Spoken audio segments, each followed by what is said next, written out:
Shalom dan selamat datang kepada semua jemaat-jemaat, baik secara fisikal sekarang maupun yang berada secara online. Selamat pagi semua. Tuhan, mari kita semua berdiri. Tuhan beserta kamu. Dan beserta kamu juga. Saya gembira apabila mereka berkata kepada saya, marilah kita pergi ke rumah Tuhan. Hai, marilah kita menyanyi kepada Tuhan. Marilah kita bersorak dengan sukacita kepada Juru Selamat yang Maha Kuasa. Allah itu roh. Kita harus menyembah Dia dalam roh dan kebenaran. Kemuliaan kepada Allah, Bapa, Anak, dan Roh Kudus. Puji Tuhan sekarang dan selama-lamanya. Amin. Doa kesucian semua. Ya Allah yang Maha Kuasa, semua hati manusia terbuka di hadapan Tuhan. Semua keinginannya diketahui oleh-Mu, dan daripadamu tiada rahasia yang tersembunyi. Sucikanlah niat hati kami dengan ilham Roh Kudus-Mu, supaya kami boleh mengasihi-Mu dengan sempurna, dan memuliakan nama-Mu yang kudus dengan selayaknya. Melalui Yesus Kristus Tuhan kami. Amin. Tuhan, kasihanilah kami. Tuhan, kasihanilah kami. Tuhan, kasihanilah kami. Kristus, kasihanilah kami. Kristus, kasihanilah kami. Kristus, kasihanilah kami. Kristus, Tuhan, kasihanilah kami. Tuhan, kasihanilah kami. Tuhan, kasihanilah kami. Tuhan, kasihanilah kami. Saudara-saudari yang kasih dalam Kristus, berikan kemuliaan yang lebih gemuruh kepada Dia. Para jemaat yang berada di mana-mana pun, baik secara online, berikan kemuliaan kepada Dia. Pada hari ini, iman kita dinubuatkan dan segala pujian, hormat dan kemuliaan naikkan bagi Tuhan.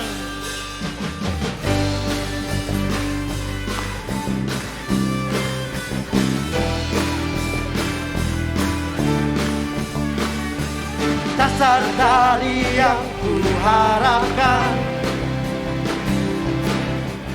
bukti dari segala yang kau kulihat. Iman berikan ku kekuatan untuk melakukan perkara yang hebat. Bersama-Mu, bersama Roh-Mu, dan kita pasti menang di dalam Dia. Ku pasti menang bersama, tinggikan Dia. Tinggi nama-Mu dipuji, hormat kemuliaan. Bersorak baginya, sorak dengan senang hati, Raja keagungan.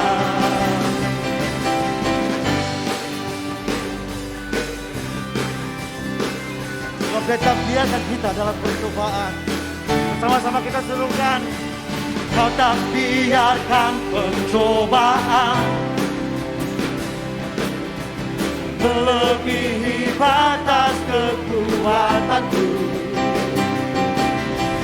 Kau yang berikan ku kemuliaan,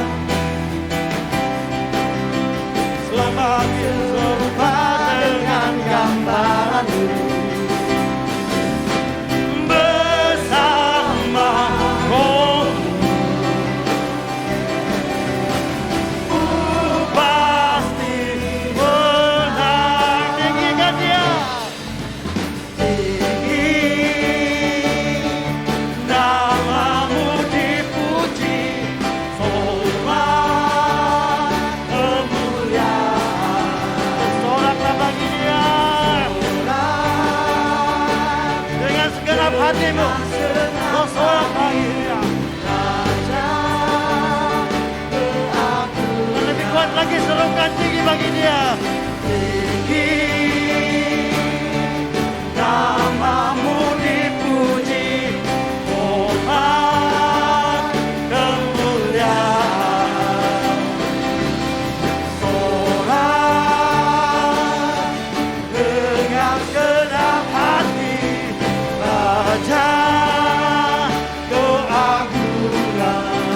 keras lagi katakan, tinggi namamu dipuji, hormat kemuliaan. Bersoraklah, sorak dengan senang hati, Raja keagungan. Serukan dia Raja keagungan. Benar, dialah Raja keagungan.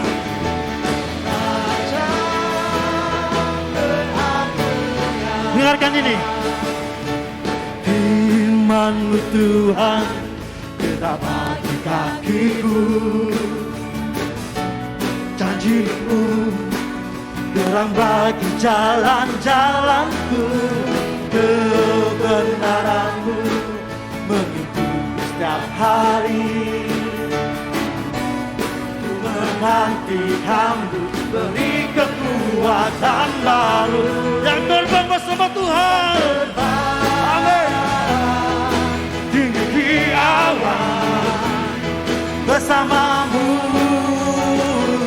dalam kemuliaan. Firman-Mu teguh menopang, bukan aman dalam-Mu Tuhan. Hey, hey.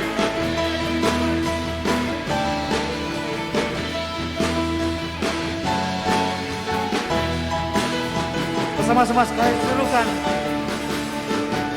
Firman-Mu Tuhan pita bagi kakiku, janji-Mu terang bagi jalan-jalanku, kebenaran-Mu mengikuti setiap hari. Ku menantikan-Mu, beri kekuatan baru. Ku kan terbang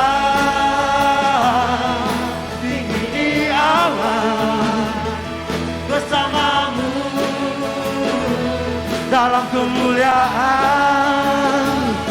Sebab firman-Mu teguh menopang, bukan aman dalam-Mu Tuhan. Jalan-Mu di atas jalan-jalanku, rancangan-Mu melebihi rancanganku. Firman-Mu sungguh telah membebaskanku, berjalan lebih tinggi, berjalan bersama-Mu.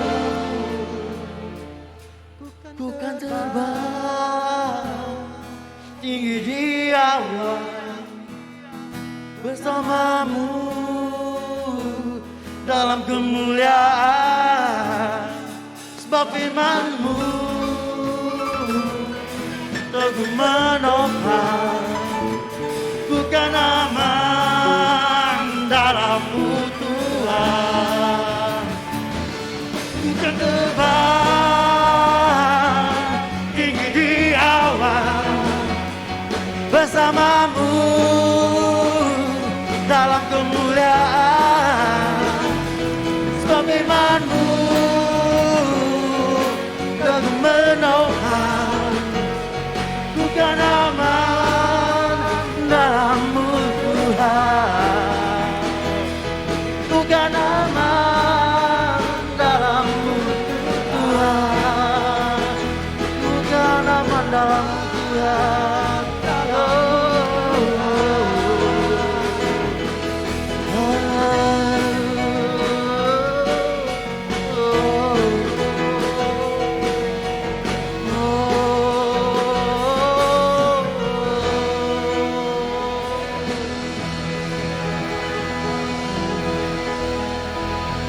Haleluya. Inilah kami Tuhan. Segala pujian, hormat dan kemuliaan kami mau serahkan di dalam-Mu. Karena dalam kehidupan kami mau menggenapi firman-Mu.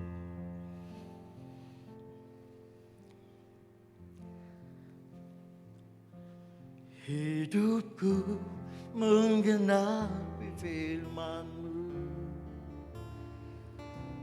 tanda mujizat sertai tiap langkahku. Kau bersamaku di dalamku, jadi bukti kebesaran-Mu.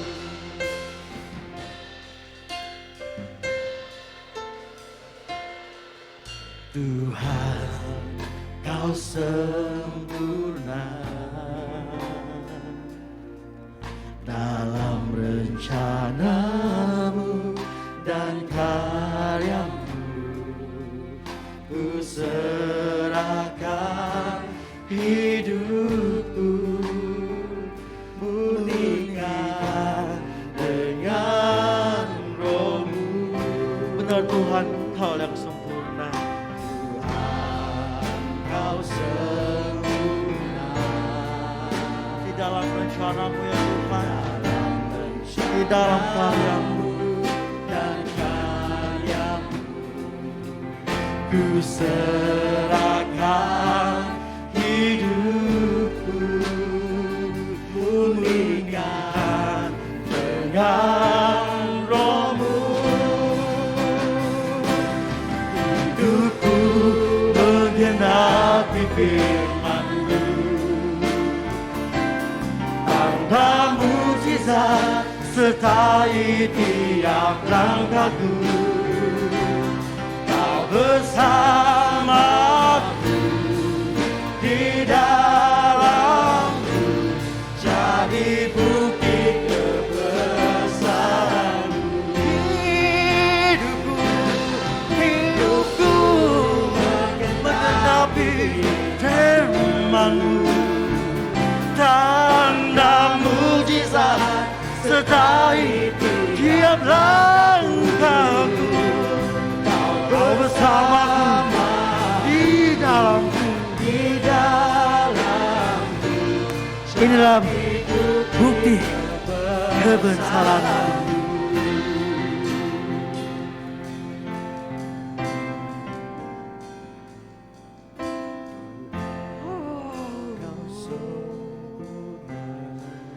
Benar Tuhan, Kau sempurna dalam kehidupan kami, dan Kau pakai kami di dalam segala sesuatu.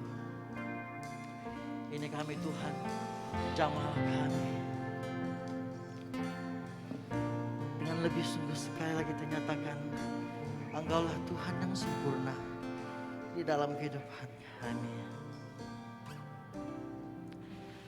Tuhan, Kau sempurna dalam rencana-Mu dan karya-Mu. Ku serahkan hidupku, murnikan dengan Roh-Mu. Hidupku menggenapi firman-Mu, tanda mujizat sertai tiap langkahku. Kau bersamaku di dalamku, jadi bukti kebesaran-Mu. Hidupku menggenapi firman-Mu,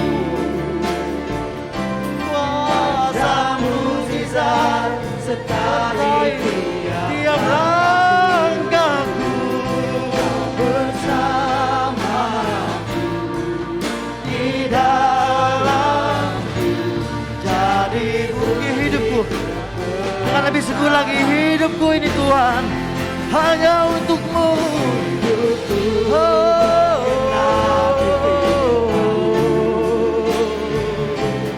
Tanda mujizat sertai tiap langkahku. Kau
Biarlah Tuhan, dengan sekuat hati kami mau serukan hidupku Tuhan.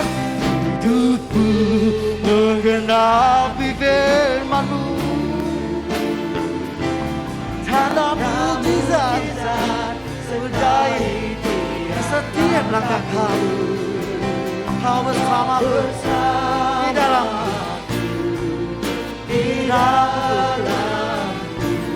jadi bukti kebesaran-Mu. Dengan lebih sungguh, jemaat Kristus yang dikasihi dalam Kristus, serukan bersama-sama. Hidupku menggenapi firman-Mu, tanda mujizat terjadi tiap langkahku. Kau bersamaku di dalamku, jadi bukti kebesaran-Mu. Dengan lebih kuat lagi dimanapun kita berada. Hidupku menggenapi firman-Mu, tanda mujizat terjadi setiap langkahku. Kau bersamaku di dalamku, jadi bukti kebesaran-Mu. Jadi bukti kebesaran-Mu. Jadi bukti kebesaran-Mu.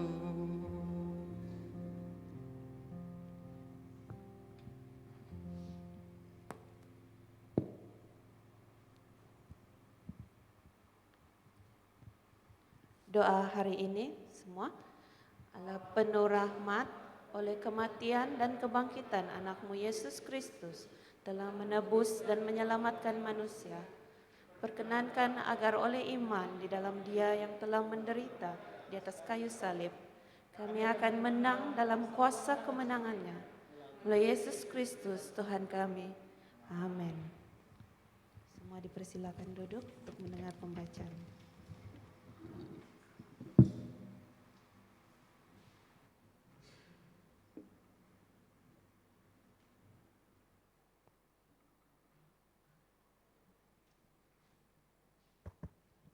Shalom dan selamat tengah hari. Bacaan pertama diambil daripada Kisah Para Rasul 18 ayat 5 sampai 11. Ketika Silas dan Timotius datang dari Makedonia, Paulus dengan sepenuhnya dapat memberitakan firman, di mana ia memberi kesaksian kepada orang-orang Yahudi bahwa Yesus adalah Mesias. Tetapi ketika orang-orang itu memusuhi dia dan menghujat, ia mengebaskan debu dari pakaiannya dan berkata kepada mereka, "Biarlah darahmu tertumpah ke atas kepalamu sendiri. Aku bersih, tidak bersalah. Mulai dari sekarang aku akan pergi kepada bangsa-bangsa lain." Maka keluarlah ia dari situ, lalu datang ke rumah seorang bernama Titius Justus yang beribadah kepada Allah dan yang rumahnya berdampingan dengan rumah ibadat. Tetapi Krispus, kepala rumah ibadat itu, menjadi percaya kepada Tuhan bersama-sama dengan seisi rumahnya, dan banyak dari orang-orang Korintus yang mendengarkan pemberitaan Paulus menjadi percaya dan memberi diri mereka dibaptis. Pada suatu malam berfirmanlah Tuhan kepada Paulus di dalam suatu penglihatan, "Jangan takut, teruslah memberitakan firman dan jangan diam. Sebab aku menyertai engkau dan tidak ada seorang pun yang akan menjamah dan menganiaya engkau, sebab banyak umatku di kota ini." Maka tinggallah Paulus di situ selama 1 tahun 6 bulan dan ia mengajarkan firman Allah di tengah-tengah mereka. Semua jemaat Inilah firman dipersilakan. Tuhan. Semua jemaat dipersilakan diri untuk mendengar pembacaan Injil.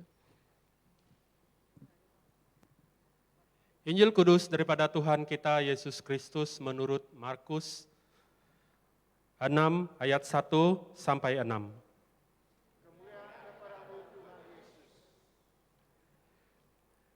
Kemudian Yesus berangkat dari situ dan tiba di tempat asalnya. Sedang murid-muridnya mengikuti dia. Pada hari Sabat ia mulai mengajar di rumah ibadat. Dan jemaat yang besar takjub ketika mendengar dia dan mereka berkata, "Dari mana diperolehnya semuanya itu?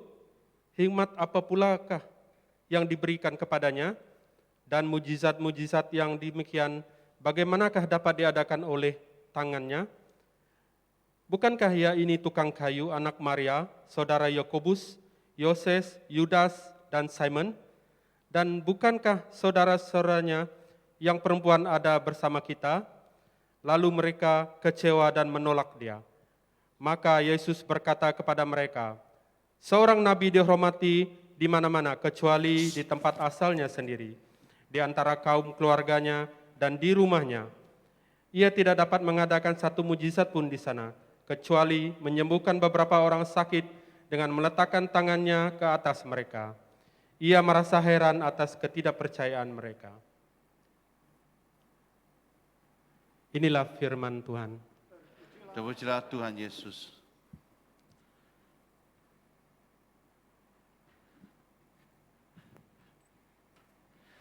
Bapa kami di surga, kami ucap syukur atas firman-Mu. Kami memohon sekali lagi melalui Roh Kudus-Mu akan memberi pemahaman kepada kami Tuhan, untuk teruskan pengajaran yang dapat kami pelajari, khususnya daripada jemaat pertama dan juga perjalanan misi yang dilakukan oleh Paulus. Ajarlah kami Tuhan, biar yang berada di sini ataupun dalam talian, semuanya akan sama-sama mendengar, menerima dan juga mempraktikkan firman-Mu. Apakah yang pengajaran yang susah pun, tapi dengan bantuan Roh Kudus kami percaya, kami dapat memahami dan juga sama-sama secara pribadi ataupun secara gereja kami akan melakukannya. Dan serahkan semua ini dalam tangan Tuhan. Berkatilah kami Tuhan. Dalam nama Tuhan Yesus kami berdoa. Amin. Silakan duduk. Saya percaya setakat ini kisah para rasul pasal 18 telah kita mengikuti perjalanan Paulus sejak fasa yang ke-13. Walaupun dalam 5 fasa yang begitu pendek, 5 fasa saja, tapi pastinya kita telah mengalami ataupun dapat merasai apakah jerih payah, kesukaran, penganiayaan, apapun yang dialami oleh Paulus sejak dari misi yang pertama itu, dari Antioquia sampainya Seleucia, ke pulaunya Cyprus, lepas itu ke Salamis, Pamphos, lepas itu ke Perga, Pisidia, Antioquia, lepas itu ke Iconium, Lystra, Derbe, kembali lagi. Nanti dia turun lagi sampainya Atalia, kembali ke Antioquia. Di Antioquia adanya isu tentang adakah harus disunatkan tidak orang-orang asing ini untuk mengikuti orang-orang Yahudi. Jadi dihantar lagi turun dari Antioquia ke Yerusalem, adanya satu mesyuarat di sana. Lepas itu isu diselesaikan, kembali ke Antioquia, dihantar keluar, berpisah daripada Barnabas dengan Barnabas sebab Barnabas mau bawa Markus yang telah tinggalkan mereka di Perga itu kan. Jadi 2 pasukan sudah. Pasukannya Barnabas dan Markus, mereka kembali ke kampung halaman mereka, ke Cyprus. Tapi Paulus bawa Silas kembali ke gereja-gereja yang telah dibina dari perjalanan misi yang pertama itu. Jadi kita telah melihat dari apa yang ditinggalkan minggu lalu, waktu mereka berada di Filipi.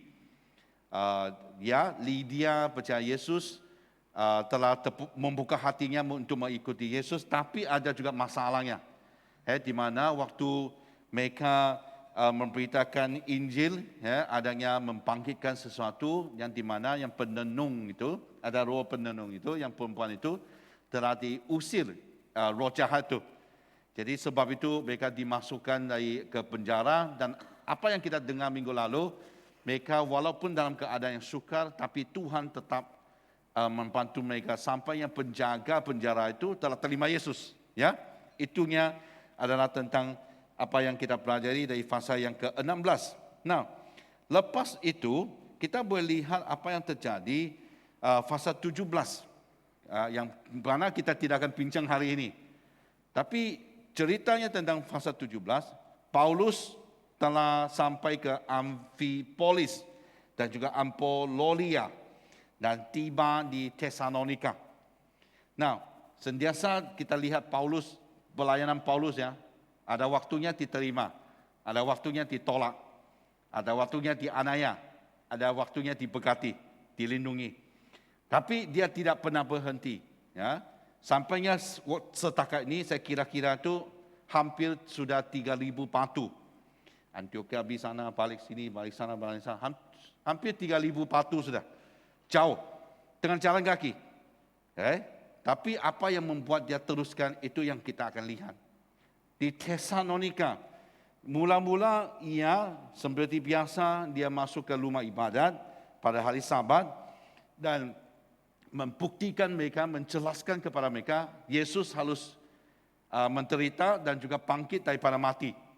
Tapi ada yang di mana orang Yahudi itu tidak mau terima. Mereka sampainya membangkitkan rusuhan. Kalau Anda lihat di Kisah Para Rasul pasal 17 ayat ke-5, ya. Mereka ini menjadi iri hati dan dibantu oleh beberapa penjahat dari antara petunan-petunan di pasar. Mereka ada panggil-panggil geng begitulah. Walaupun tahukah tidak tahu, datang sama-sama untuk menganiaya ataupun memberi saksi yang palsu tentang Paulus. Kadang-kadang kita pun tahu tuh taktik-taktik begitu. Lepas tu mereka mengadakan keributan dan mengacaukan kota itu. Sampainya mereka menyebur rumahnya Jason dan untuk menangkap Paulus. Apapun Tuhan yang melepaskan mereka, sebab pengawal di sana tidak mau ada rusuhan. Jadi Paulus harus tinggalkan di sana. Lepas itu Paulus ke Perea. Di Perea, di ayat 11. Kita lihat di ayat 11. Orang-orang Yahudi di kota itu lebih baik hatinya daripada orang-orang Yahudi di Tesalonika. Sama juga suku, sama juga bangsa. Tapi lain hatinya. Kalau ini baik, itu jahatlah. Sama juga. Ini pelayanan yang kita hadapi sekarang. Sama-sama Kristen, tapi ada satu kumpulan yang menerima, satu kumpulan yang tidak menerima. Tapi kumpulannya ini orang Yahudi di Perea menerima. Sebab baik hatinya, lebih baik hati mereka. Tapi lepas mereka percaya, orang-orang Yahudi yang tidak bagus itu, yang di Tesalonika mendengar, ini dah jadi ini. Mereka turun lagi ke Perea dan membangkitkan rusuhan lagi, menghasut dan mengerisahkan hati orang banyak. Jadi kali ini sebab adanya keadaan begitu, Silas dan Timotius ditinggalkan di Perea. Paulus melalui pantai dan di pantai laut dan dihantar ke Athena. Itunya Yunani kali ini. Dia hantar ke Athena, di sanalah dia teruskan pelayanan di sana. Seperti biasa, dianiaya, ada orang menolak, ada orang percaya, sampainya di Athena, orang menolak lagi. Sebab dia berhadapan dengan kumpulan Epikurus dan juga Stoa. Epikurus dan Stoa ini adanya kepercayaan sendirilah. Epikurus percaya semuanya ini wujud sebab atom. Gabung-gabung menjadi bumi. Gabung-gabung menjadi alam semesta. Mereka tidak percaya Tuhan. Stoa adalah tidak perlu Tuhan. Saya boleh buat yang terbaik. Menjadikan seorang yang baik. Tak perlu Tuhan. Asalkan persamaannya dua-dua pun tidak percaya Tuhan lah. Jadi mereka ni agak tersinggung apa yang diajar oleh Paulus yang Alkitab mengatakan dan menghadapkan dia ke satu mesyuarat di Areopagus. lepas Paulus jelaskan, tapi mereka tetap tidak percaya. Sebab Paulus katakan, kamu ni apa yang kamu sembah? Sebab waktu dia limpas ke bandar, dia nampak banyak pahala-pahala. Salah satu pahalanya tak ada nama. Yang ditulis bukan tak ada nama. Namanya adalah tak ada nama. Tempat ibadah itu, tempat sembahyang itu, pahala itu adalah unknown God, Tuhan yang tidak dikenal, yang belum ada nama. Nampak ini macam orang Cina. Orang Cina begitu tu. Apa siap macam Tuhan, dia namakan Tuhan itu. Kalau yang dekat lantai punya, dia bilang Tuhan lantai ataupun Tuhan tanah. Yang dekat langit punya Tuhan langit. Kalau yang dekat laut punya Tuhan laut. Yang naik bukit dia bilang Tuhan bukit. Ada Tuhan di bukit sana. Apa sajalah macam begini. Ini lagi teruk. Tidak ada nama. Namanya tidak ada nama. Jadi Paulus bilang tidak boleh, tidak jadi itu.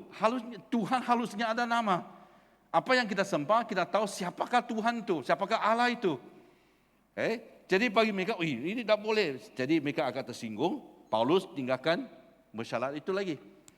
Lepas tinggalkan Athena, Paulus sampai ke Korintus. Pasal 18, kamu harus ingat inilah pengalaman yang dia ada di sana. Walaupun satu pasal, tapi waktu dia berada di Efesus, dia tulis tentang suratnya kepada Korintus. Pengalamannya dari mana? Di sini. Di pasal 18. Ya. Jadi sampai di sana, pasal 18, dia jumpa seorang Aquila sama Priscilla. Aquila sama Priscilla adalah orang Yahudi di Roma. Tapi waktu itu di Roma, orang menghalau orang-orang Yahudi. Jadi berpaksa mereka tinggalkan Roma dan sampainya di Korintus. Kalau nampak peta itu akan dekat jugalah. Jadi di sana mereka ini adalah pembuat kemah. Paulus ikut mereka sebab Aquila sama Priscilla menerima pengajaran Paulus.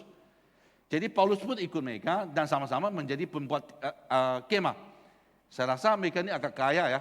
Sebab kalau yang membuat kemah waktu itu mereka banyak bisnisnya. Kenapa? Sebab ada sukan-sukan, acara sukan. Antara acara sukan tahunan, adapun satu kali dalam 2 tahun. Olimpik kah, adapun acara sukan yang berada di Korintus itu. Jadi orang yang datang ikut acara pertandingan itu, di mana mereka tinggal?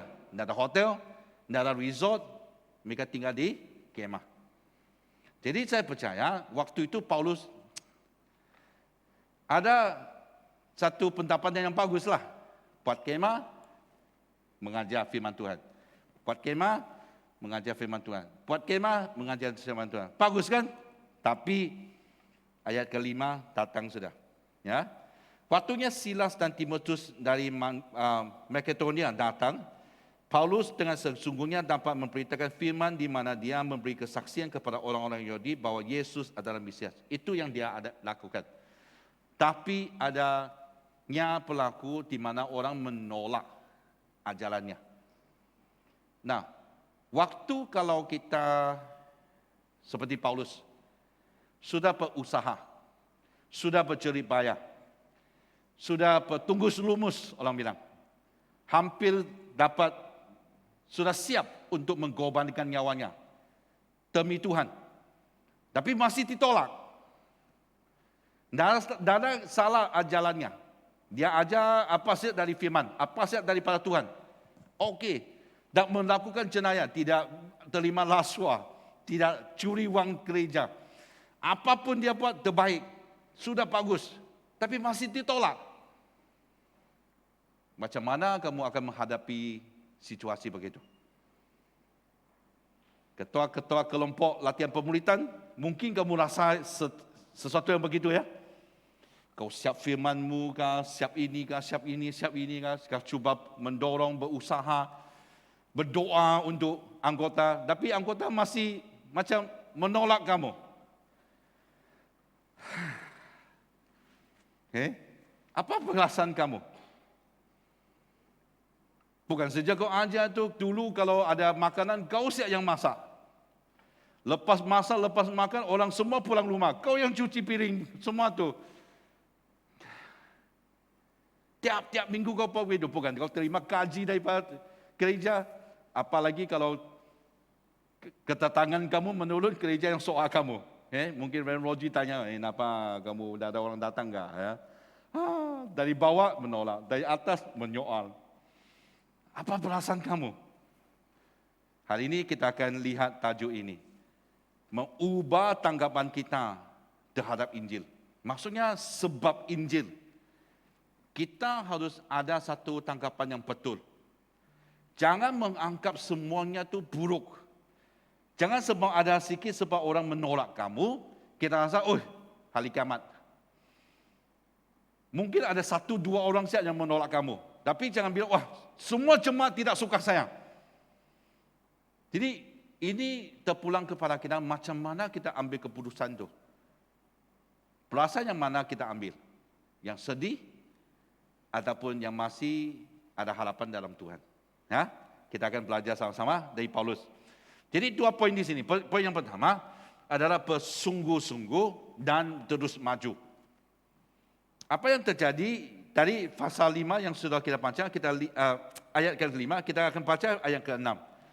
Lepas dia buat semua itu, dia membuat ajaran ke apa siang, ayat ke-6, tetapi. Kau tahulah ada perkataan tetapi itu. Maksudnya, walaupun kau buat baik, tetapi ketika orang-orang itu memusuhi dia dan menghujat, membebaskan tebu dari menghujat dia lah. Ya. Jadi orang menolak dia. Kali pertama saya percaya, Paulus bertindak begini. Dia mengepaskan tebu dari pakaiannya dan berkata kepada mereka, biarlah darahmu tertumbah ke atas kepalamu sendiri. Aku bersih, tidak bersalah. Mulai dari sekarang aku akan pergi kepada bangsa-bangsa lain. Tak pernah kau lihat Paulus cakap begitu tu. Kali pertama, lepas dari fasa 13, walaupun yang pertama itu, waktu dia dipanggil kan, murid-murid pun takut dia, agak menolak dia. Tak pernah dia putus asa, tak pernah dia bilang, okeylah, aku pergi saja. Kali inilah, dia katakan, dia membebaskan tebu seperti yang diajar oleh Yesus di Matius pasal 10 ayat 14. Dan apabila seorang tidak menerima kamu dan tidak mendengar perkataanmu, keluarlah dan tinggalkanlah rumah atau kota itu dan kepaskanlah tebunya dari kakimu. Aku berkata kepadamu, sesungguhnya pada hari perhakiman dan Sodom dan Gomora akan lebih ringan tanggungannya daripada kota itu. Mungkin Paulus belajar dari sini. Kau tak mau dengar, kau menolak, okey. Kepaskan tebunya dan tinggalkan kamu. Dan dia katakan, biarlah darahmu tertumbah ke atas kepalamu. Ada 2 gambaran. Kalau waktu itu kau bilang, darahmu tertumbah kepada tanganmu, maksudnya kamu yang bertanggung jawab. Seperti seorang penjaga di atas tembok tu. Kalau ada musuh datang, dia harus beritahu kepada orang yang di dalam kota itu. Ada musuh datang. Kalau dia tidak bertanggung jawab, orang masuk dan bunuh, ataupun ada orang cedera di dalam kota itu, tanggung jawab siapa? Penjaga itu. Darahnya akan berada di atas tangannya.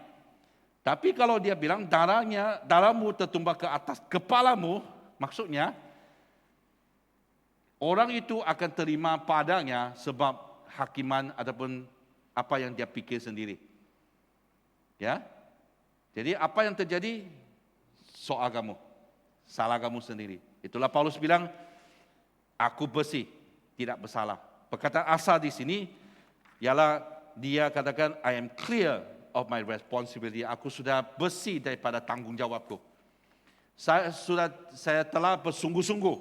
Saya sudah lakukan tugasku. Sekarang aku akan teruskan dan maju ke depan.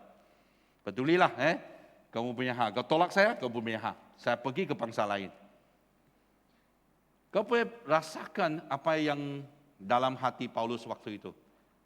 Setelah semuanya, begitu banyak yang dia taruhkan dan dia melayani, dia bukan ambil gaji sebab dipanggil oleh Tuhan, tapi ditolak oleh bangsa sendiri kadang-kadang. Jadi di Kisah Para Rasul pasal 20, dia juga mengatakan, dan sekarang aku tahu bahwa kamu tidak akan melihat mukaku lagi, kamu sekalian yang telah aku kunjungi untuk memberitakan kerajaan Allah. Sebab itu pada hari ini aku bersaksi kepadamu bahwa aku bersih, tidak bersalah terhadap sesiapa pun yang akan binasa. Sebab aku tidak lalai memberitakan seluruh maksud Allah kepadamu. Dia dapat mengisytiharkan itu. Kita tahu itunya Paulus. Dia tidak pernah lalai dalam tugasnya. Okay? Jadi dalam keadaan itu, Paulus boleh memilih. Kau tolak saya, okey, aku pindah saja. Aku ke bangsa lain. Ya, kalau lihat di 1 Korintus pasal 9 ayat 15. Tetapi aku tidak pernah menggunakan satu pun dari hak-hak itu.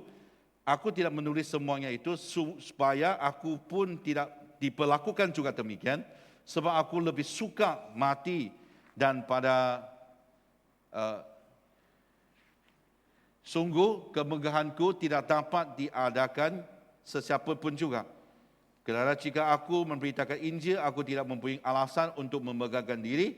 Sebab itu adalah keharusan bagiku. Celakalah aku jika aku tidak memberitakan Injil. Kalau anda kata aku melakukannya menurut kehendakku sendiri, memang aku berhak menerima upah. Tapi kerana aku melakukannya bukan menurut kehendakku sendiri, pemberitaan itu adalah tugas penyelenggaraan yang ditanggungan kepadaku. Kalau demikian, apakah upahku? Upahku ini ialah bahwa aku boleh memberitakan Injil tanpa upah, yang bahwa aku tidak mempergunakan hakku sebagai pemberitakan Injil. Ini keadaan Paulus. Ya. Itu pun di Korintus pasal 16 juga dia mengatakan, aku tinggal di Efesus sampai hari raya Pentakosta, sebab di sini banyak kesempatan bagiku untuk mengerjakan pekerjaan yang besar dan penting, sekalipun ada banyak penentang.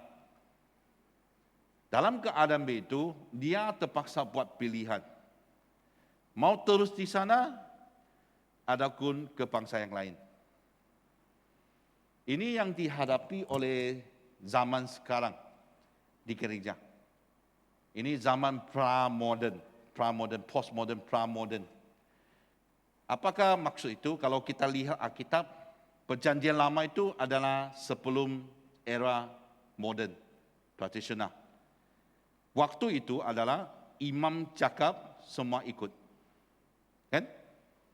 Adapun orang-orang Farisis, dia bilang ini undangnya, semua terpaksa ikut. Tak boleh soal kenapa? Semua ikut. Itu adalah zaman dulu. Waktu Yesus adalah zaman moden, di mana Yesus datang menyempurnakan semua itu. Kan? Dulu ada 10 hukum. Yesus meningkatkannya sebagai 2. Mengasihi Tuhan dan mengasihi sesama. Dia bukan menghapuskan, tapi menyempurnakan. Menjadi dia lebih moden. Kan dulu kalau mau hafaz 10 susah kan? Sekarang 2 saja. Untuk Tuhan, untuk manusia. Itu saja. Yang penting kau ingat, kasih Tuhan, kasih sesama. Modern. Lepas Pentakosta adalah pra-modern. Lepas Pentakosta, semua ada cakap. Rasul bilang, semua tidak mau cakap. Sampai ada mesyuarat. Ada pembahasan. Dulu seperti tradisi mana ada bahasannya. Semua ikut.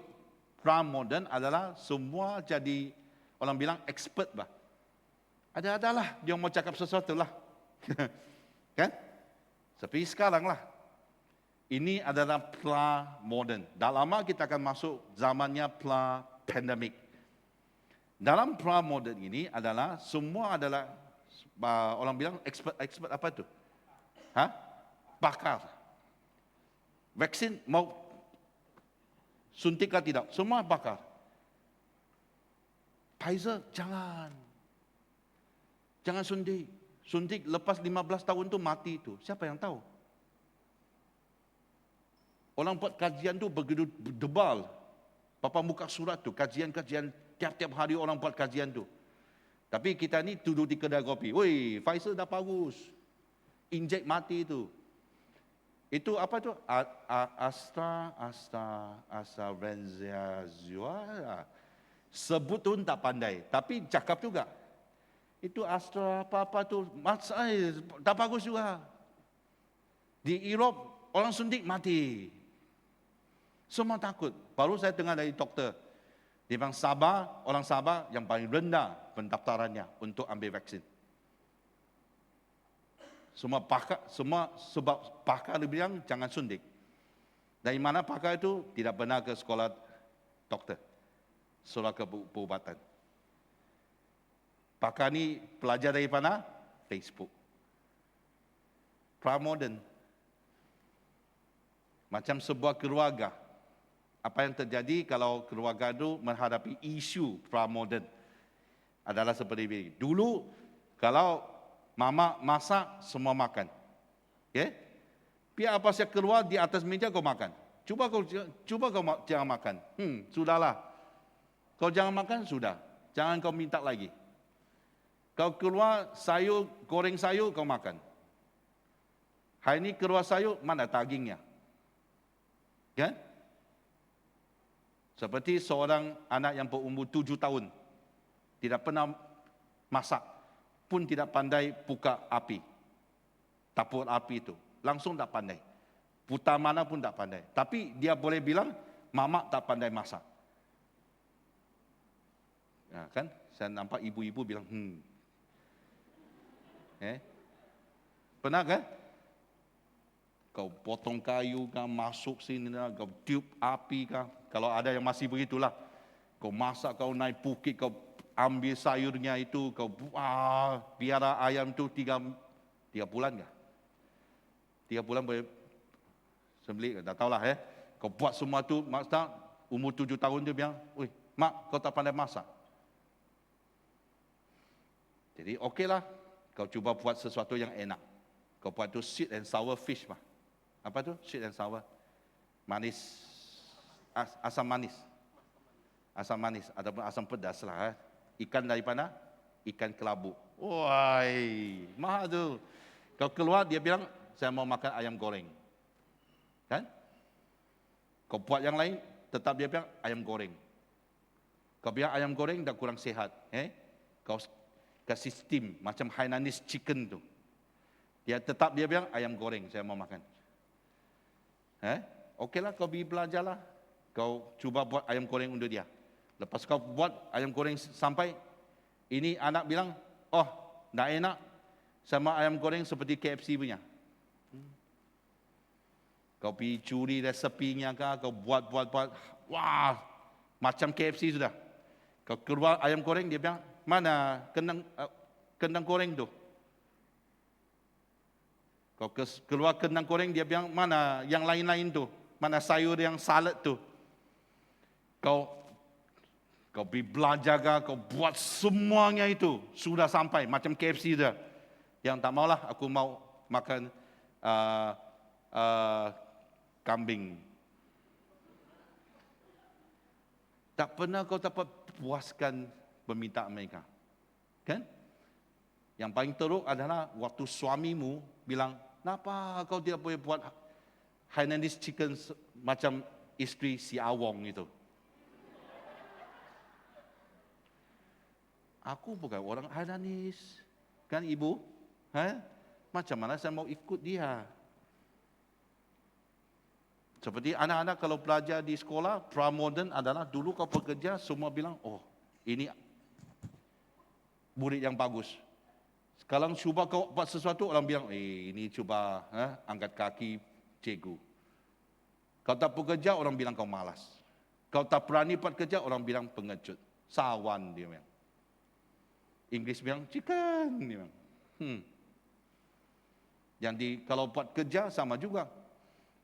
Kau buat kerja 10 tahun belum naik gaji. Orang ni baru habis belajar di sekolah sebab ada satu sijil, dia sudah jadi pengurus. Ini pengurus apapun tak tahu tu, tapi dia gajinya 2 kali ganda sama kamu. Macam mana? Kau sudah petunggus lumus untuk syarikat. Tapi tidak pernah naik pangkat, tidak pernah naik gaji. Ini orang baru keluar pun apapun dia tahu tu, sudah jadi pengurus. Sebab soalnya ada satu helai kertas. Yang mungkin banyak lah, dia tahulah. Kan? Pramodern. Tak pernah, apapun kita tidak boleh memuaskan permintaan seseorang. Itu yang terjadi di gereja. Paulus sudah dia memberitakan Injil. Macam mana akhirnya? Saya mau makan ayam goreng. Di gereja sama jugalah. Waktunya kalau anggota kamu mengatakan, kenapa kau dia boleh khotbah macam tu? Pendeta apa tu dari Indonesia tu? Pendeta Bambang ke, pendeta siapa lagi yang dulu pernah di KTCA itu? Yang macam pendeta Philip Van Tova, ya. Kau cuba belajar macam mana dia khotbah, datang sini dia khotbah begitu, nanti dia bilang, kenapa kau tiru orang?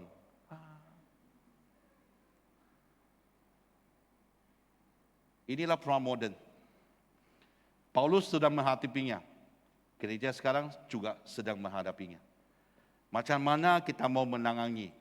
Apakah tanggapan kita? Paulus di Kisah Para Rasul pasal 18, maka keluarlah dia dari situ lalu datang ke rumah seorang yang bernama Titus Justus dan beribadat kepada Allah, dan rumahnya pertandingan dengan rumah ibadat. Ya. Rumah ibadat tolak dia ke rumah yang di sebelah untuk teruskan pelayanannya. Ya. Itu yang berlaku di mana sampainya yang kepala rumah ibadat itu percaya kepada Tuhan. Mungkin di rumah ibadat tak perhati kan dia kepala rumah ibadat. Sekarang Paulus sudah ke sana, dia ikut. Dulu saya waktu di Indonesia begitu juga. Sebab soalnya adat, ya. Jadi ini ketua adat ada satu kali di mana ya memang waktu itu ada penganiayaan. Nah, hampir saya diseret tuh orang bilang. 3 pendeta siap di sana, saya salah satunya di mana seluruh darakan gereja-gereja di sana mau menyeret kita. Kami, saya salah satunya. Sudah satu dipukul 200 orang waktu hari Minggu. Rumahnya gerejanya di atas bukit, bah. Waktu dia khotbah, hampir 200 orang masuk gerejanya, pukul dia, seret dia keluar. Tidak matilah, tapi setengah mati. Aku bilang, satu sudah KO. Bilalah sampai saya. Saya terpaksa berdoa untuk Tuhan. Sebab saya ingat waktu Bishop Wun kasih tahu saya, apapun terjadi, jemaat boleh lari, kau tidak boleh lari. Terpaksa di sana. Berdoa. Tapi Tuhan buka jalan lah. Lepas apa yang terjadi, semua sudah jadi selamat. Ada satu kali dalam satu upacara perkebumian, ketua adat ini, dia yang berdiri, sokong kami, gereja Anglikan. Kalau gereja Anglikan mau buat begitu, ikut saja. Dan dia mengaku, saya pernah cuba cara mereka, bagus juga cara gereja Anglikan melakukan upacara perkebumian. Tak payah semua adat itu. Bagus juga. Jadi dari sekarang saya umumkan, kalau gereja Anglikan mau buat begitu, ikut saja. Wah. Kepala rumah adat yang percaya. Jadi itu tanggapan yang pertama. Paulus ambil keputusan ke rumah yang sebelah, teruskan pelayanan. Kamu tidak mau dengar, saya pindah saja. Tapi poin yang kedua, jangan takut dan terus bercakap. Apa yang terjadi di waktunya di rumah sebelah itu, di rumah Titus Justus, pada suatu malam di ayat ke-9, berfirmanlah Tuhan kepada Paulus di dalam suatu perlihatan, jangan takut, teruslah memberitakan firman dan jangan diam. Sebab aku menyertai engkau dan tidak ada seorang pun yang akan menjamah dan menganiaya engkau. Sebab banyak umatku di kota ini. Maka tinggallah Paulus di situ selama 1 tahun 6 bulan, 1,5 tahun, dan dia mengajarkan firman Allah di tengah-tengah mereka. Di Korintus. Ya. Keputusan yang pertama, dia ambil keputusan tinggalkan tempat itu. Kalau tak mau percaya, okey saja, aku pindah ke rumah di sebelah. Tapi lepas tu Tuhan yang meneguhkan dia. Jangan takut. Jangan diam. Teruskan bercakap. sebab aku menyertai kamu. Tidak ada orang akan menjamah, tidak ada orang akan menganiaya kamu. Sebab banyak umatku di kota ini. Maksudnya tugasnya masih ada. Jangan pindah. Jangan letak jawatan. Jangan sebab ada satu kumpulan orang tolak kamu, kamu mau tinggalkan panggilanmu. Itu yang cuba Tuhan katakanlah. Jadi Paulus tetap di sana untuk 1,5 tahun untuk menginjili orang-orang yang di kota di sana. Amin. Yesaya pasal 41 mengatakan, lihat itu Tuhan Allah. Dia datang dengan kekuatan dan dengan tangannya dia berkuasa. Lihat mereka.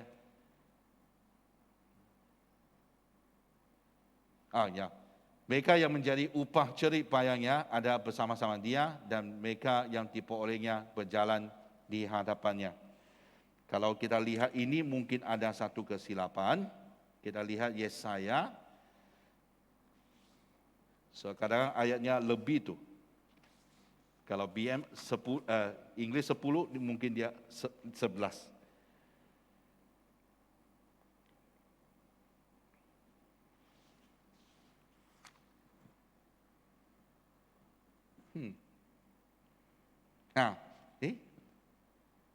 Tidak, sini betul.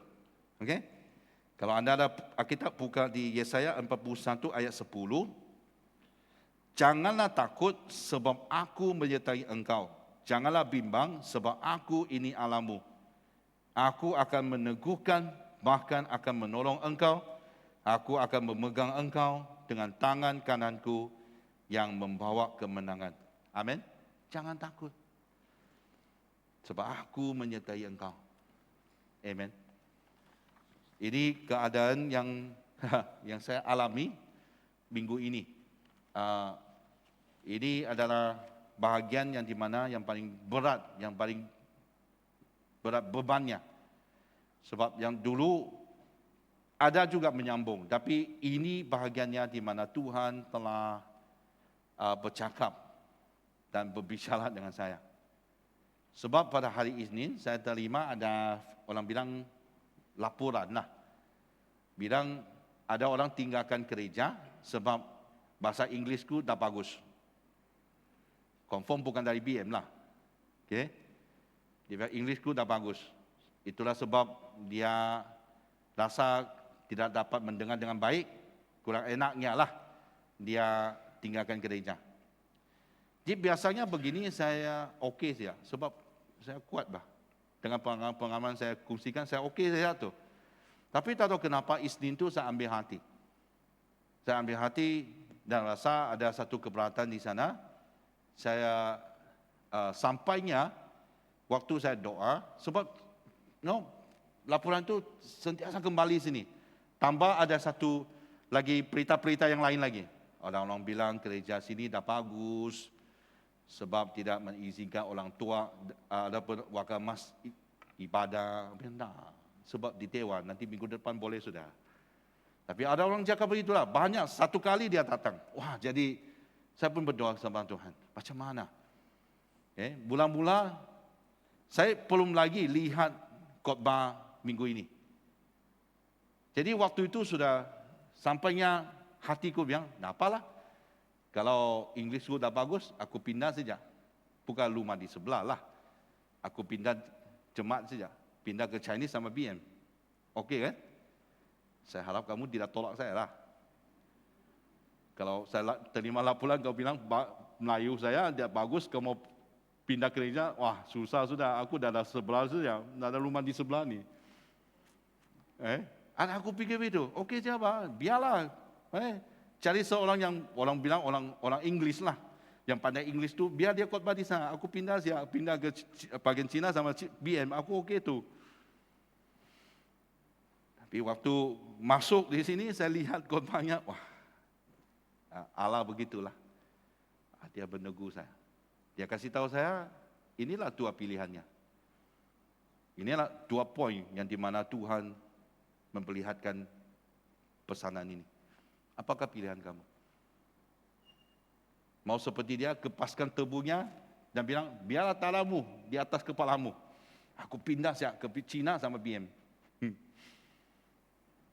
Ataupun saya tidak takut, tidak diam, dan teruskan bercakap.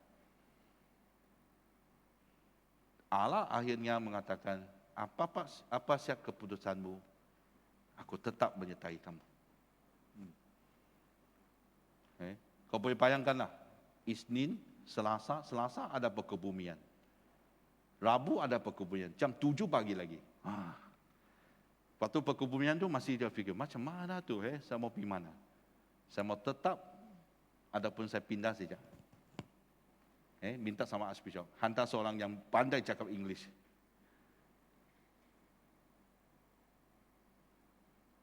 Apapun, Tuhan menyertai. Amin. Saya rasa ini saya juga mau mendorong semua, terutama kepada ketua-ketua latihan pemerintahan. Mungkin selama setahun ini kau buat Zoom kau tidak ada lah. Kau buat Zoom, dia bilang, susah. Tak buat, dia bilang, dah ada kasih, dah ada lawatan, dan sebagainya. Apakah pilihan kamu? Kamu mau, bagian pilihan susah jugalah. Kau pindah ke Chinese pun susah, hampir mustahil. Pindah ke English masih okey lah. Adapun kau mau tahu Tuhan menyertai kamu, teruskan saja. Amin. Itulah Charles Spurgeon, salah satu ahli teologi yang hebat. Dia mengatakan ini, iblis tidak menentang kuda yang mati. Kalau iblis menentang kamu, maksudnya kamu masih hidup. Katakan kepada kiri kanan kamu, haleluya. Amin. Jangan minta sebab pasti akan datang. Kalau datangnya iblis mentendang kamu, bersyukur. Maksudnya kamu masih hidup. Ya. Itulah sebab Francis Bacon juga mengatakan ini. Kalau di Perjanjian Lama, pekatnya adalah ditandakan dengan kekayaan. Perjanjian baru, pekatnya ditandakan dengan apa? Penderitaan. Makin Anda diterita, mengalami penderitaan, makin banyak pekatmu yang akan kamu alami datang daripada Tuhan. Amin. Jadi untuk gereja macam mana kita mau melihat tanggapan ini? Pesimis yang apa? Pesimis apa? Sama juga PM. Pesimis adalah orang yang sentiasa negatif tu. Dia hanya melihat masalah. Optimis maksudnya orang yang positif kan? Apa yang dia dapat melihat? Dia melihat potensi. Tapi apa yang harus kita jadi adalah realis, orang yang kenyataan. Dia lihat perkara itu dalam apa yang ada. Bukannya sebab perasaan, tapi dia lihat kenyataan itu, realis itu, dia melihat potensi di dalam masalah. Gereja harus memilih menjadi seorang realis. Kita lihat ada masalah, kita harus cari apakah potensinya dalam pandemik ini. Dalam keadaannya kita tidak dapat berjumpa secara fisikal. Apakah potensi yang kita boleh ambil daripada masalah tersebut? Amin. Secara gereja kita harus belajar daripada Augustine, ahli teologi juga, dia mengatakan ini. Apa yang penting, esensial, yang sangat penting itu, hidup mati itu, kita harus ingat kesatuan. Soalnya ada sesuatu yang sangat penting. Tentang syurga neraka, mati hidup. Ingat kesatuan. Masih mau kekalkan kesatuan itu. Kita boleh berbahas, kita boleh bertengkar. Ingat, kesatuan. Yang kurang penting tu, kebebasan. Macam parking kan? Kamu parking di bawah pokok, tak apa lah. Orang ada tua petak, kau parking di tengah-tengah, tak apa. Okey saja. Tak penting lah. Bebas. Kau bebas. Okay? Tapi dalam segala sesuatu ini, ingat adalah tentang charity. Charity bukan kebajikan. Kebajikan di sini bermaksud adalah kita ingat orang lain. Ya, biar dia penting kah kurang penting. Dalam segala sesuatu itu ingat ada orang lain di sini. Ya, parking, okey bah. Kenapa banyak parking bah? Tak boleh kah? Ingat ada orang lain tu. Jadi inilah caranya kita mau lihat. Paulus, saya percaya dia tahu tentang apa yang, ataupun Augustine tahu apa yang Paulus lakukan. Dalam segala sesuatu adalah kepentingannya mengasihi Tuhan dan mengasihi sesama. Itu yang membuat Paulus memilih tanggapan yang betul dan teruskan pelayanannya. Amin. Mari kita berdoa. Bapa kami di syurga, kami ucap syukur atas berkat-Mu melalui firman yang begitu penting dalam hidupnya Paulus. Yang di mana saatnya dia mungkin memilih untuk tinggalkan saja. Tapi Tuhan yang Engkau yang meneguhkan dia supaya dia teruskan pelayanannya. Kami tahu Tuhan tetap yang menyertai Paulus adalah Tuhan yang sama juga yang sedang menyertai kami. Tapi kami serahkan semua ini Tuhan, terus ajar kami melalui firman-Mu supaya kami sentiasa berdiri teguh di atas apa saja daripada yang disampaikan oleh Tuhan. Kami serahkan semua ini Tuhan, berkati kami Tuhan. Dalam nama Tuhan Yesus kami berdoa. Amin. Semua jemaat dipersilakan berdiri untuk pengakuan iman naisin. Semua. Saya percaya kepada Allah yang Esa, Bapa yang Maha Kuasa, Pencipta langit dan bumi, yang dapat dilihat dan yang tidak dapat dilihat. Saya percaya kepada Tuhan Yesus Kristus, Anak Tunggal Allah, yang kekal diperanakan oleh Bapa. Allah daripada Allah, terang daripada terang, Allah benar daripada Allah benar. Dia diperanakan, bukan dijadikan, sebab dia satu dengan Bapa. Maka segala sesuatu dijadikan olehnya untuk kita manusia dan untuk keselamatan kita. Dia turun dari syurga dan oleh kuasa Roh Kudus. Dia dilahirkan oleh anak darah Maria dan menjadi manusia. Karena kita dia disalibkan semasa pemerintahan Pontius Pilatus.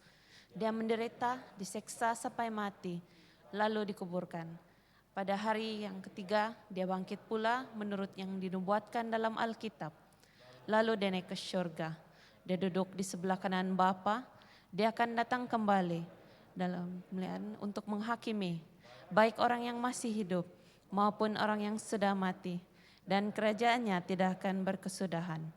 Saya percaya kepada Roh Kudus, yaitu Tuhan dan pemberi hidup, yang datang daripada Bapa dan Anak, serta dengan Bapa dan Anak, dia disembah dan dipermuliakan. Dia telah berfirman melalui nabi-nabi. Saya percaya kepada gereja sedunia yang kudus, dan daripada rasul-rasul itu, saya mengaku satu baptisan akan mendatangkan pengampunan dosa. Saya menantikan kebangkitan orang mati dan kehidupan dalam dunia akan datang. Amin.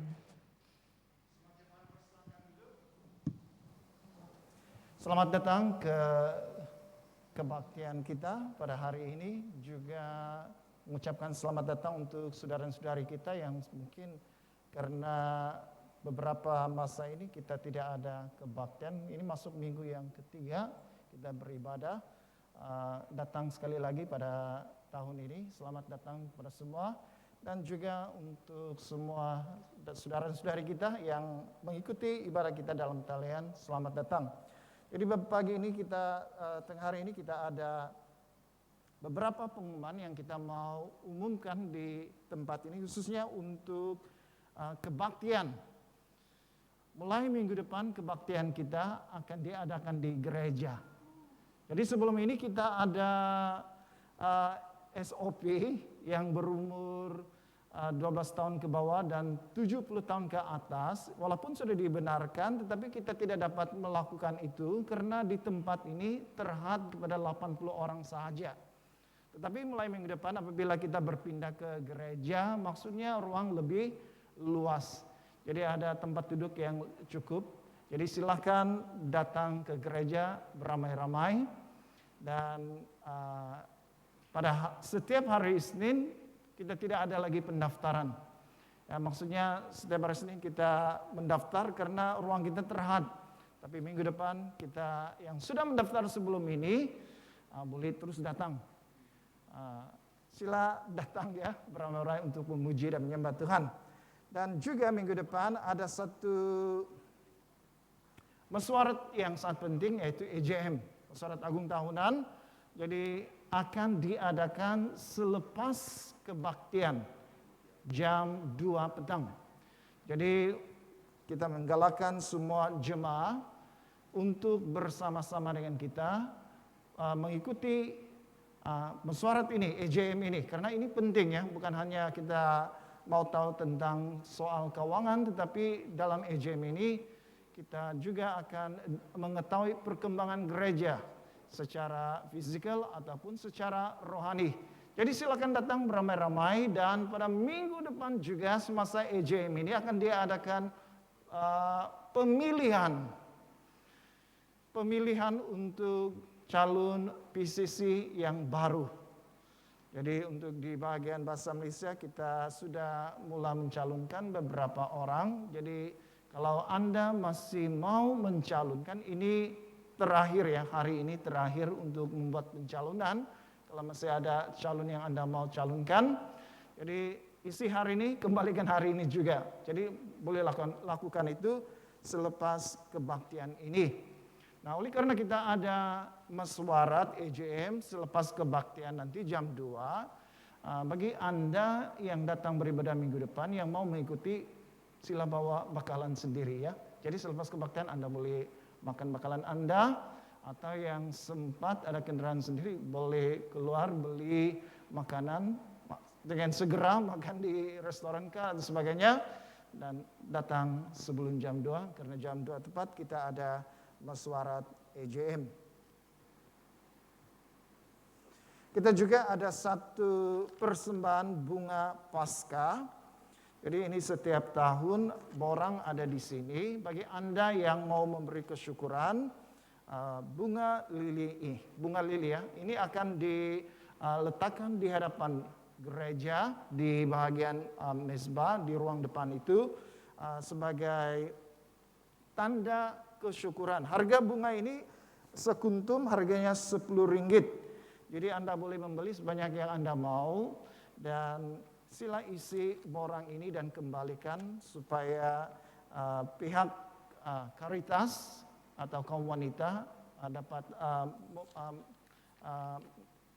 melakukan tempahan Anda ya untuk bunga lili ini untuk kesyukuran semasa Paskah. Nah, berkenan dengan Minggu Kebaktian Suci, kita ada 3 perkara acara kebaktian, yaitu yang pertama Kamis Putih pada 1 hari April jam 8 malam.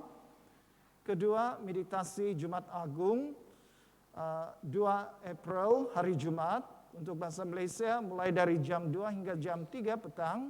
Dan acara ketiga kebaktian Minggu Paskah pada 4 hari bulan ini akan diadakan di gereja untuk bahasa Malaysia jam 12 tengah hari.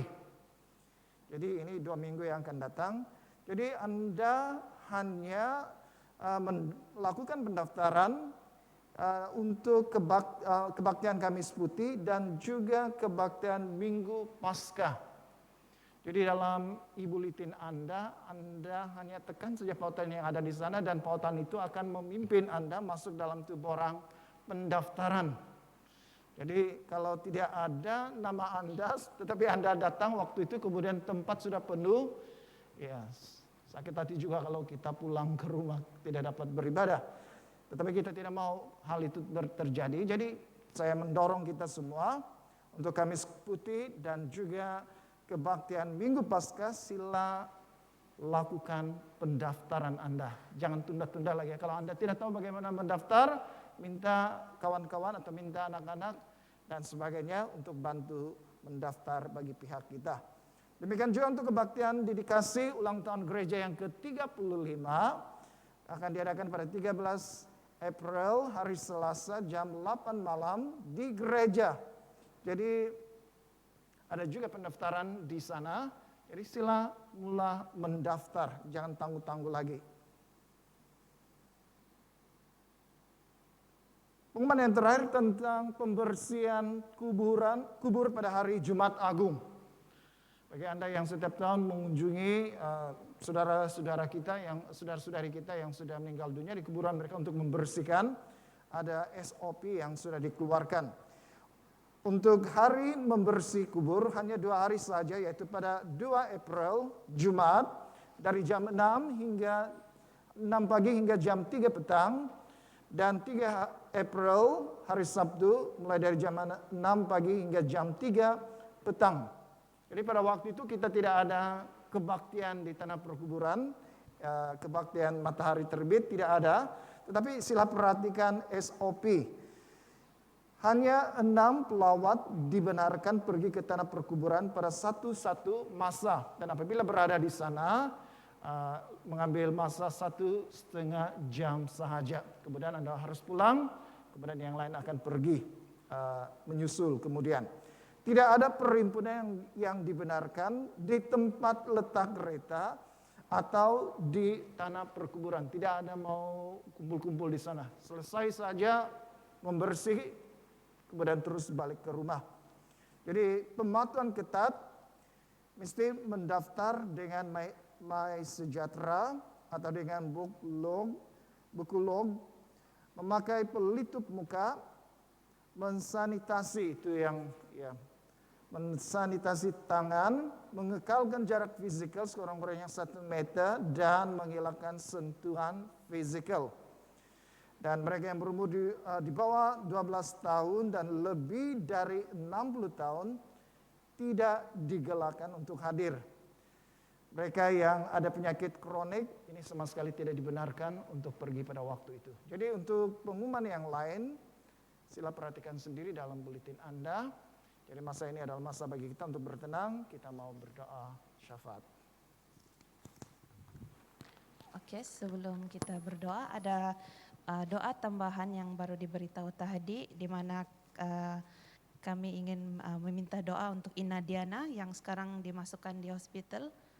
Pagi tadi kita ingin berdoa agar Tuhan dapat mengesan penyakitnya saat ini dan memberi rawatan yang sewajarnya lah. Oke, mari kita berdoa. Tuhan, kami bersyukur atas kebaikan-Mu ya Tuhan, di mana kami dapat menanggung semua perkara dalam Kristus yang telah Engkau berikan kami kekuatan. Kami bersyukur atas kebaikan-Mu, atas pelajaran yang telah kami belajar tadi ya Tuhan. Kami berdoa pada saat ini untuk gereja ya Tuhan. Kami berdoa untuk EGM pada 28 Mac. Kami berdoa agar pemilihan ahli-ahli PCC yang baru. Kami berdoa untuk kesatuan dan semangat untuk menghadapi cabaran demi mencapai matlamat dan visi gereja. Kami berdoa Tuhan untuk semua anggota gereja dari ketiga-tiga jemaah agar dapat dimotivasi dan bertekad untuk mencapai visi 1.000 anggota ya Tuhan. Kami berdoa juga Tuhan Yesus untuk diocese, di mana kami ingin berdoa untuk semua gereja di seluruh diocese dalam persiapan mereka untuk merayakan Minggu Suci yang akan datang ya Tuhan. Kami berdoa juga untuk Sabah, kami berdoa untuk penurunan pandemik yang berterusan di negeri ini. Kami berdoa ya Tuhan agar pelaburan yang menggalakkan untuk meningkatkan ekonomi dan kesejahteraan rakyat. Kami berdoa juga Tuhan Yesus untuk usaha yang sungguh-sungguh daripada semua gereja untuk memberitakan Injil meskipun semua masalah kesehatan dan ekonomi yang melanda di negeri kami ya Tuhan. Kami berdoa juga untuk negara kami ya Tuhan, di mana kami akan menghadapi pilihan raya umum yang ke-15 ya Tuhan. Kami berdoa agar Engkau memberikan kebijaksanaan kepada jawatan kuasa pemilihan mengenai bagaimana mengekang pandemik semasa tempo pilihan raya ini ya Tuhan. Kami berdoa Tuhan Yesus pada saat ini untuk rekan kami yang sedang sakit ya Tuhan, yaitu Ina Diana ya Tuhan, yang pada saat yang berada di hospital. Kami berdoa ya Tuhan agar Engkau ya Tuhan memberikan dokter kebijaksanaan untuk mengesan penyakitnya pada saat ini ya Tuhan, dan agar mereka dapat memberi rawatan yang selanjutnya Tuhan. Kami berdoa untuk anaknya ya Tuhan yang berada di rumah dan keluarganya yang sedang risau pada saatnya Tuhan. Berikan mereka ketenangan ya Tuhan, dan biarlah mereka terus bersandar kepada Engkau ya Tuhan. Kami serahkan semua bahan doa kami ke dalam tangan-Mu ya Tuhan, dan hanya dalam nama Yesus Kristus kami sudah berdoa dan mengucap syukur. Amin. Karena demikianlah Allah mengasihi dunia ini, sehingga diberikannya anaknya yang tunggal Yesus Kristus untuk menyelamatkan kita daripada dosa, untuk menjadi pengantara kita di syurga dan bawa kita kepada hidup yang kekal.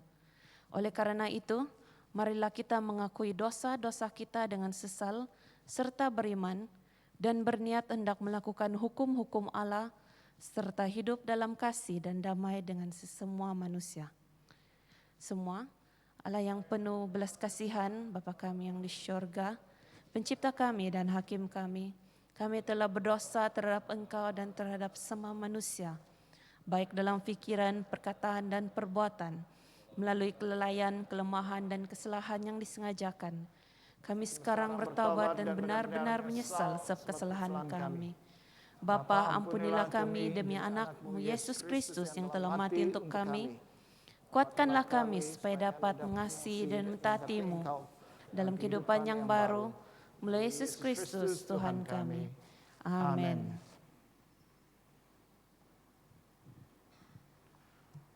Allah yang Maha Kuasa mengasihani kamu, membebaskan kamu dari segala dosamu melalui Yesus Kristus Tuhan kita. Dia meneguhkan dan menguatkan kamu untuk pelayanannya dengan kuasa Roh Kudus dan memelihara kamu dalam kehidupan yang kekal. Amin. Saudara-saudara yang kasih dalam Tuhan Yesus, mari kita semua berdiri. Sekarang karena kita telah diperdamaikan dengan Allah sebab iman, kita mengalami kesejahteraan dengan Allah dengan perantaraan Yesus Kristus Tuhan kita.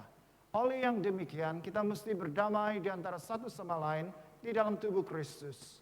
Damai sejahtera Tuhan selalu berserta kamu. Marilah kita bersalaman di antara satu sama lain dengan damai sejahtera. Salam damai.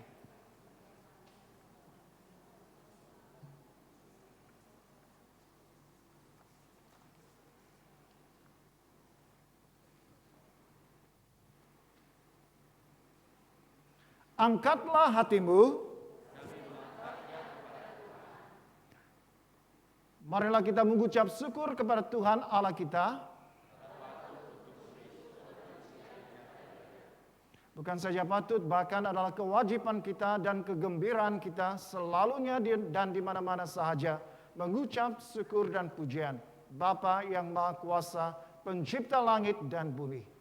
Dan sekarang kami bersyukur sebab oleh Dia Engkau memberi kami semangat disiplin agar kami dapat menang atas kejahatan dan bertumbuh dalam kasih karunia. Sebab itu kami turut memuji Engkau bersama dengan suara malaikat-malaikat dan penghulu-penghulu malaikat dan semua kaum syurga yang selalu memuji dan membesarkan nama-Mu yang mulia itu. Kudus, kudus, kuduslah Tuhan, Allah daripada segala kuasa dan keperkasaan, syurga dan bumi penuh dengan kemuliaan-Mu. Hosana bagi yang maha tinggi. Amin. Semua dipersilahkan duduk. Kita mempersiapkan diri kita untuk menyambut perjamuan suci. Semua kemuliaan kepadamu, Bapa kami di surga, sebab di dalam kemurahan-Mu, Engkau menyerahkan anak-Mu yang tunggal, Yesus Kristus, untuk diseksa dan mati di atas kayu salib untuk penebusan kami. Di situ Dia telah membuat pendamaian yang penuh untuk dosa-dosa seisi dunia dan mempersembahkan dirinya sendiri sebagai korban satu kali sahaja untuk segala dosa kami. Dia telah menentukan dan di dalam Injil-Nya memerintahkan kami untuk melanjutkan perjamuan ini sebagai peringatan abadi akan kematian-Nya yang sangat tinggi nilainya sampai Dia datang kembali. Dengarlah kami yang meminta dengan rendah hati, ya Bapa yang berkasihan, dan kurniakanlah supaya melalui kuasa Roh Kudus, kami yang menerima kurnia-kurnia ini, roti dan air anggur, menurut peraturan anak-Mu Yesus Kristus penyelamat kami, sebagai peringatan akan sengsara dan kematian-Nya, akan mendapat bagian dalam tubuh dan darah-Nya yang sangat berharga itu.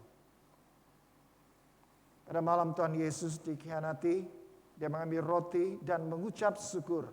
Lalu memecah-mecahkan roti itu dan membagikannya kepada murid-muridnya sambil berkata, "Ambil dan makan, inilah tubuh aku yang diberikan untuk kamu. Buatlah demikian sebagai peringatan akan aku." Begitu juga setelah habis makan, dia mengambil cawan serta mengucap syukur, lalu memberikannya kepada murid-muridnya serta berkata, "Minumlah ini kamu semua, ini adalah darah aku, darah perjanjian baru yang dicurahkan bagi kamu dan bagi semua orang untuk pengampunan dosa. Buatlah demikian setiap kali kamu melakukannya sebagai peringatan akan aku." Bersama-sama kita mengisytiharkan, Kristus telah mati, Kristus telah bangkit, Kristus akan datang lagi.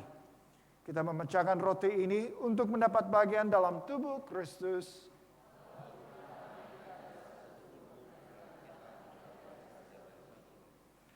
Berbahagialah mereka yang dijemput ke perjamuan domba. Kurnia Allah adalah untuk jemaah Allah. Dekatilah dengan iman dan dengan rendah hati. Terimalah roti dan air anggur ini sebagai peringatan bahwa Kristus mati untuk kamu, serta menerima dia dalam hatimu dengan iman dan syukur. Amin.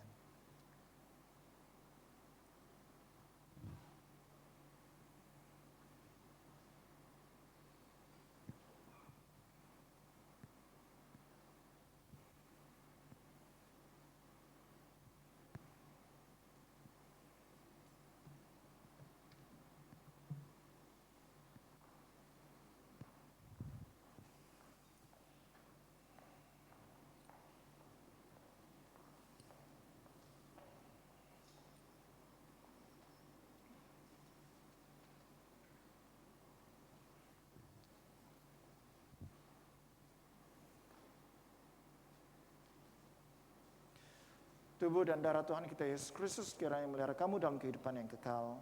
Amin.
Marilah kita berdoa seperti yang diajar oleh penyelamat kita bersama-sama. Bapa kami di surga, dikuduskanlah namamu, datanglah kerajaan-Mu, jadilah kehendak-Mu di bumi seperti di surga. Berikanlah kami pada hari ini makanan kami sehari-hari. Ampunilah kami akan dosa-dosa kami, seperti kami juga mengampuni orang yang bersalah kepada kami. Jangan membawa kami ke dalam pencobaan, tetapi lepaskanlah kami daripada yang jahat, karena Engkaulah yang punya kerajaan, kuasa dan kemuliaan, sekarang dan selama-lamanya. Amin. Doa syukur. Allah kekal Bapa kami yang di surga, kami mengucapkan terima kasih kepadamu yang telah menerima kami sebagai anggota-anggota hidup anak-Mu, Yesus Kristus penyelamat kami. Kami mengucapkan terima kasih kepadamu yang telah memberi kami makanan rohani di dalam sakramen tubuh dan darahnya. Sekarang utuskanlah kami ke dalam dunia dengan damai, dan kurniakanlah kami kekuatan dan keteguhan hati untuk mengasihi dan melayani Engkau dengan sukacita dan hati yang ikhlas. Amin. Mari kita semua berdiri untuk menyambut berkat daripada Tuhan kita. Sentosa Allah yang melebihi pengertian manusia, memelihara hati dan jiwa kamu di dalam pengetahuan dan kasih Allah dan anaknya Yesus Kristus Tuhan kita. Dan berkat Allah yang Maha Kuasa, Bapa, Anak dan Roh Kudus, beserta dengan kamu dan tinggal serta dengan kamu sampai selama-lamanya. Amin. Saudara-saudara yang kasih dalam Tuhan Yesus, pergilah dengan damai sejahtera dan layanilah Tuhan. Dalam nama Kristus. Amin. Amin. Sampai berjumpa lagi di mana-mana pun kita berada, tetaplah berdiri teguh, nyatakan iman kita bahwa Yesuslah Raja.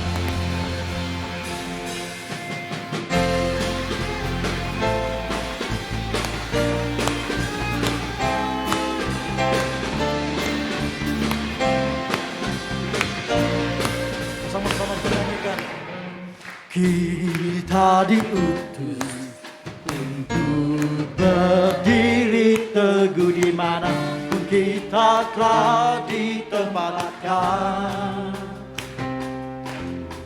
Sebagai laskar kerajaan Allah untuk menghalau kuasa gelap dan menuai jiwa. Karena kita telah ditebus dengan darah-Nya yang kudus untuk pekerjaan mulia, bersiaplah bagi Dia. Sekarang waktunya menyatakan iman kita di tengah dunia bahwa Yesuslah Tuhan. Berapa harga yang harus kita bayarkan, tak dapat melampaui anugerah-Nya yang mulia. Sekarang waktunya membawa kesaksian kita di tengah dunia, dan tetaplah setia. Berapa harga yang harus kita bayarkan, terlebih mulia mahkota tersedia.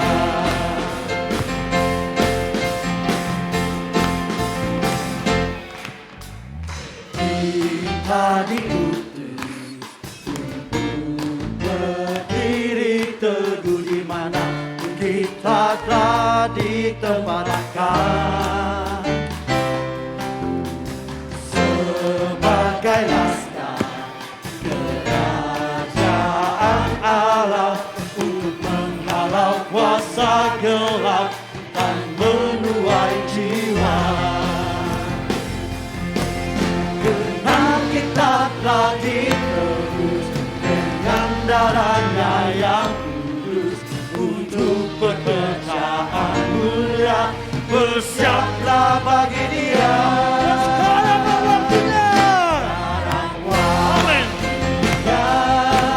Menyatakan iman kita di tengah dunia.